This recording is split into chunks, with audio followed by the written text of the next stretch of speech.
So Tailwind version 4 just came out a couple of months ago, which in technology means it came out ages ago. But I just haven't had time to go over it because all of my projects use version 3, so I just never had the chance to look into it. But yeah, so it's out now, and we're gonna go over it.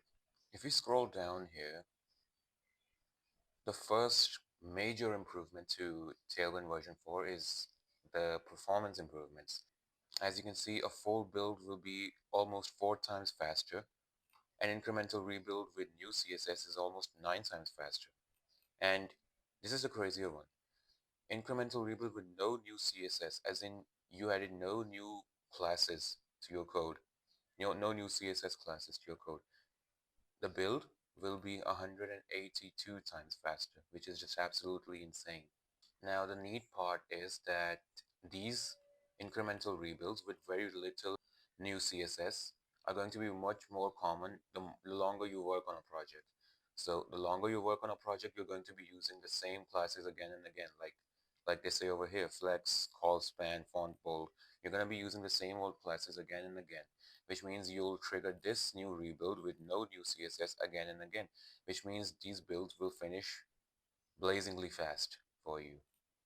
The next thing I want to talk about is the fact that there is no tailwind.config.js file anymore. So if you remember in version 3, we had a tailwind.config.js file, which had all of our tailwind related configuration.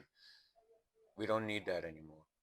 Instead, we just add this import tailwind CSS to our main CSS file, and that's all we need now. So with just one line of code, you can integrate Tailwind into your project now. No long configuration files, nothing like that. And along with this change, there's another major change, which is that if you remember in version 3, we had a content property in the config file where you had to specify the source for your code. And we don't have that anymore. Instead, Tailwind will automatically figure out where your content lives in your code. And it does that by first of all ignoring all the files in your git ignore file.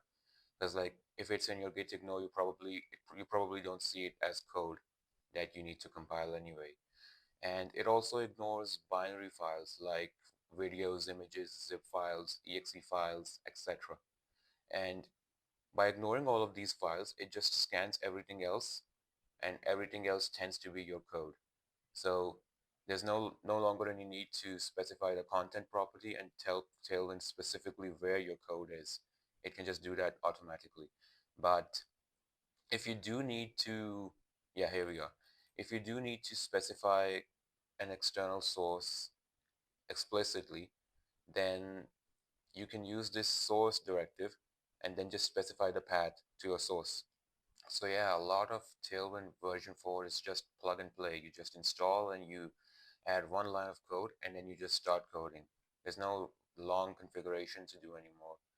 Now, the next thing I want to talk about is that since there's no configuration file, all of the actual configuration that you need to do is moved back to your main CSS file. For example, if you want to change your theme, you want to change your colors or fonts or breakpoints, you do that by using the theme directive right here. So I do have an example over here. This is just a very small, very simple Tailwind Next.js project that I just spun up quickly. Um, if you look over here, I'm using the theme directive here and creating some new colors and an extra breakpoint for extra small screens at 480 pixels. Now, what Tailwind is going to do is not only will it set these variables in its own internal configuration, it will also set them to the root HTML element as as native CSS variables, like so. So you just configure your theme like so, and Tailwind would automatically turn them into these native CSS variables in the production code. So in other words, you'll also be able to use these variables directly in your other CSS code. Like for instance, if you're using inline styles, you'll be able to use this there. And if you're using motion for animations or something like that, you'll also be able to use it over there. So just to show you an example really quickly, if I go over here and I add a background, and in the background I set the value to var color primary, which is the same as the color I've set over here in the Tailwind theme. And if I check that, as you can see, I get that primary colors background over here. Tailwind will convert these into CSS variables, which you can use in your code anywhere you want. Essentially, this means that you'll be able to integrate Tailwind with your other front-end tools that you're using. The next thing I want to discuss is the fact that Tailwind version 4 has dynamic values for utilities and variants. And what this means is basically, for instance, in CSS grid, you could only have 12 columns, a maximum of 12 columns. But now you can have as many columns as you want. And for instance, with other spacing properties like margin, width, height, padding, you can have arbitrary spacing values like these.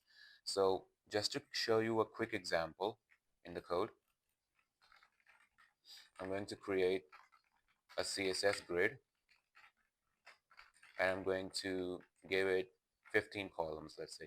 And by the way, it shows me an IntelliSense autocomplete for 12 columns, but not for 15 columns. So this is not a native Tailwind class, but it is allowed in Tailwind version 4. And I should fix this error first. There we go. And now I'll just add a couple children in here. Let's say, and by the way, we can also have arbitrary spacing for padding, for width, for height, for anything we want.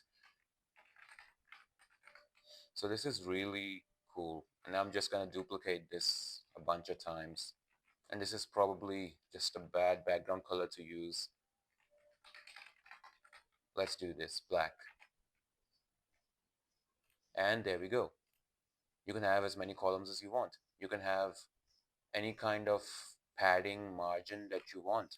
In here, for instance, I can add any sort of margin. Like, let's say I want to add a margin of 13, and that works. Now, this is a very, very, very useful feature to be sure, but I still prefer to avoid arbitrary one-time values as much as I can in my code, because that just makes my design much more clean and consistent if I use consistent spacing and consistent values instead of arbitrary values, one-off values. Next thing I want to show is container queries, which I absolutely love. Container queries, here we go. So basically, container queries are like media queries, but instead of using the viewport's width and height to apply styles, it will use the container's width to apply styles. And the container in this case is just an element that holds all your content. So they have a bunch of examples here, but what I'm going to show you is this. I'm going to comment all of this and uncomment this.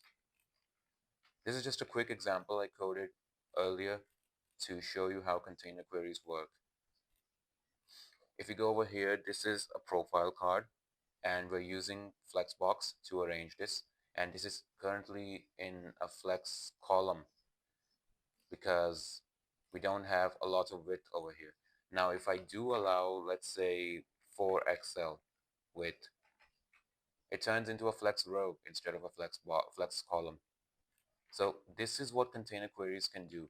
Based on the width of the container, and yeah, as you can see, it just switches on its own.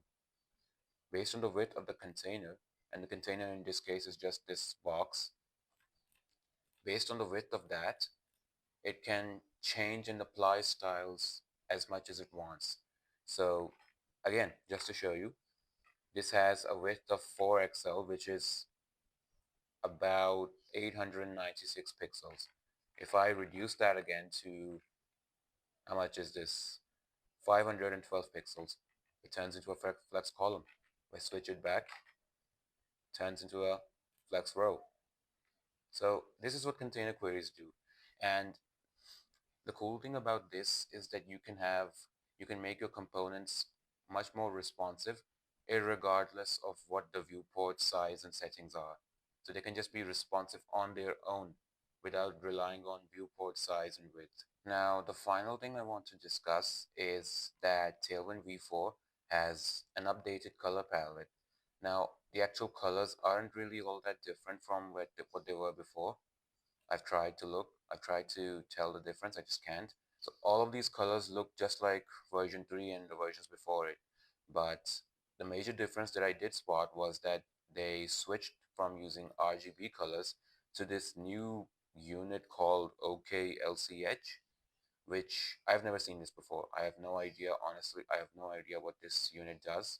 I don't know what advantages it has, why it's better, but basically they switched from RGB to this new unit. Other than that, the colors are mostly the same, and there's really no visible difference in the default Tailwind colors. The only thing they changed is the unit, and honestly, this is not something you'll need to worry about really, because if you're using custom colors, you can use whatever unit you want. And if you're using Tailwind's default colors, you don't really need to know the internal units and the values that they use. You just use the color. Like, all you need to do is just type something like BJ primary or BJ secondary or BJ whatever. And you don't need to know which units they use. So this is really just an internal change in Tailwind system. This is not something we need to worry about as developers. But yeah, those are the major changes according to me. There's a bunch of other stuff, and I'll link the changelog in the description so you can check it out if you want. But yeah, some really cool, exciting features just came out. I say just came out, but they came out like several months ago. I just saw these now. But yeah, I'm gonna play around with this a lot in my own projects and should be fun. That's all for today. Thank you for watching.